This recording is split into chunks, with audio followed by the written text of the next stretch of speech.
जग में घोर अंधेरा भारी, तन में तम का भंडारा। आज 7 सितंबर के दिन बाबा जी ने डेरे में सत्संग फरमाया और आज सत्संग में बाबा जी ने एक ज़रूरी बेनती भी की जो कि फ्लड से रिलेटेड है। और आज बाबा जी ने सत्संग में स्वामी जी महाराज की वाणी ली। वाणी थी, जग में घोर अंधेरा भारी, तन में तम का भंडारा। और आज जब बाबा जी स्टेज पर आए तो पंडाल में शब्द गाया जा रहा था, तुम्हारी शरण तुम्हारी आशा तुम ही सज्जन सुहेले।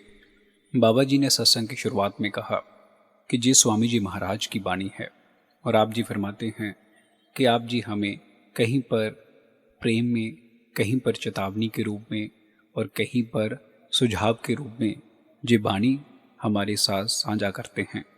आप जी ये शब्द हमारे सामने चेतावनी के रूप में ले रहे हैं और आप इससे हमारे अंतरले अंधेरे को दूर करने की कोशिश कर रहे हैं। बाबा जी ने फरमाया कि हमें बाहर की रोशनी तो बड़े आसानी से दिख जाती है, पर हमारी अंतर्रूह एक अंधेरे में फिर रही है। बाबा जी ने फरमाया कि हम सारी जिंदगी भ्रमों में पड़े रहते हैं और जब तक हमारे अंतरले भ्रम दूर नहीं होते तब तक हम बाहरी इन दुविधाओं में पड़े रहेंगे। स्वामी जी महाराज हमें जहाँ पर समझाने की कोशिश कर रहे हैं कि हम किस अंधकार और किन दुविधाओं की बात कर रहे हैं। आप कहते हैं कि जो परमात्मा हमारे अंतर है उसे हम बाहर ढूंढने की कोशिश कर रहे हैं। बाबा जी हमें फरमाते हैं कि एक का संकट एक के गृहस्थी मिल बात न करते हैं। आप जी ने गुरबाणी की इन तुकों से हमें समझाने की कोशिश की है। वो परमात्मा और ये जीवात्मा एक ही स्थान पर निवास करते हैं, पर ये एक दूसरे से कभी मिलते नहीं हैं। बाबा जी हमें जहाँ पर ये भी समझाने की कोशिश करते हैं कि हम इस बात की कभी पहचान नहीं कर पाते। आप जी फरमाते हैं कि इस बात की पहचान हमें इसलिए नहीं होती क्योंकि हमारे अंतर होमे और अहंकार का पर्दा छाया रहता है।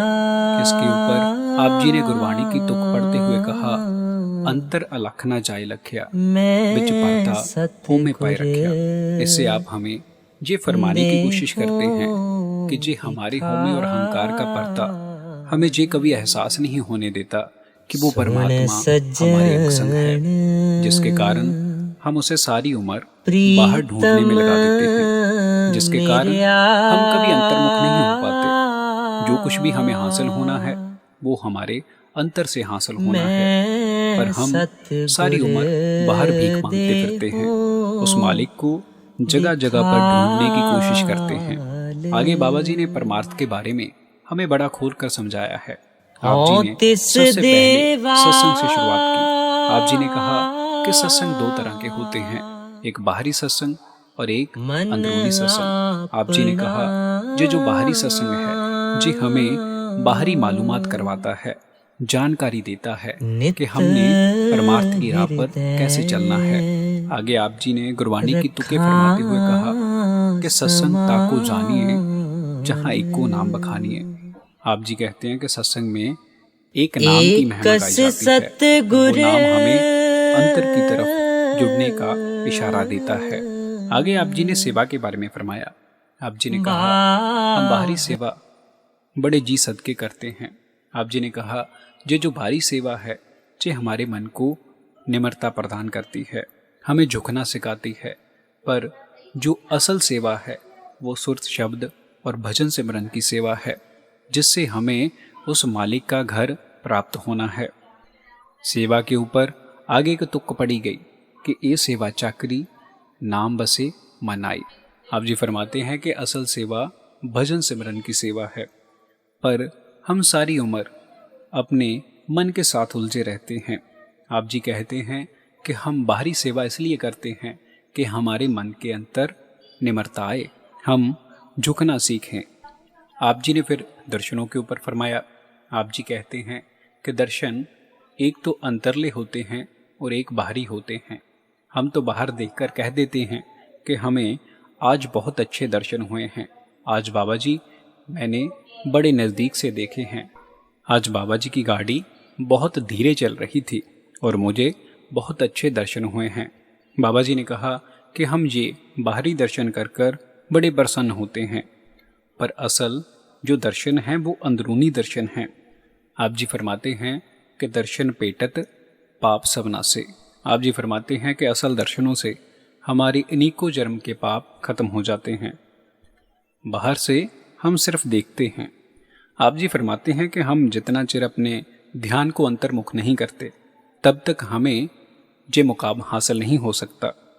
बाबा जी ने फरमाया कि ये जो हमारा जिस्म है इसकी हद केवल शमशान घाट तक है और हमने अपने आप को सच के राह पर चलाना है, सच के साथ जोड़ना है, जहाँ पर हमें ये समझ लेना चाहिए कि हमारा भी शरीर शमशान घाट तक ही हमारा साथ निभाएगा। आगे फरमाया गया कि ये जो दुनियावी जितनी भी चीज़ें हैं ये सभी समय के साथ बदलती हैं और आप जी जहाँ पर हमें फरमाते हैं कि जो चीज़ बदलती है ये माया का हिस्सा है। आप जी ने गुरबाणी की ओर से हमें फरमाते हुए कहा कि जो आए जाए सो माया। आप जी फरमाते हैं कि हमें अपने कर्मों का हिसाब किताब तो देना ही पड़ेगा और ये कर्मों का हिसाब किताब तब खत्म होगा जब हम उस कुल पिता परमात्मा के दर्शन करेंगे। फिर आगे आप जी ने ज्ञान के बारे में हमें समझाया। आप जी ने कहा कि जो जो हमारे वेद ग्रंथ हैं, ये धार्मिक पुस्तकें हैं, ये हमें पढ़नी चाहिए क्योंकि ये उन महान पुरखों की जिंदगी का निचोड़ हैं। इनसे हमें ज्ञान मिलता है कि हमने परमार्थ की राह पर कैसे चलना है, पर हमें पढ़ने पढ़ाने तक ही सीमित नहीं रहना चाहिए। आप जी फरमाते हैं कि हमें उन वेद ग्रंथों को केवल पढ़ना नहीं है, उनको अमल में लेकर आना है।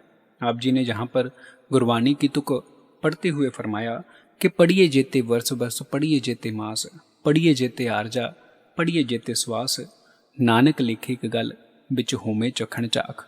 आप जी फरमाते हैं कि हम इन वेद ग्रंथों को रोज रोज पढ़ते रहें, तब हमारे अंतर हंकार आ जाएगा, होमे आ जाएगी कि हमने इतनी बार पढ़ा है, मैं इतनी बार ये जप करता हूँ।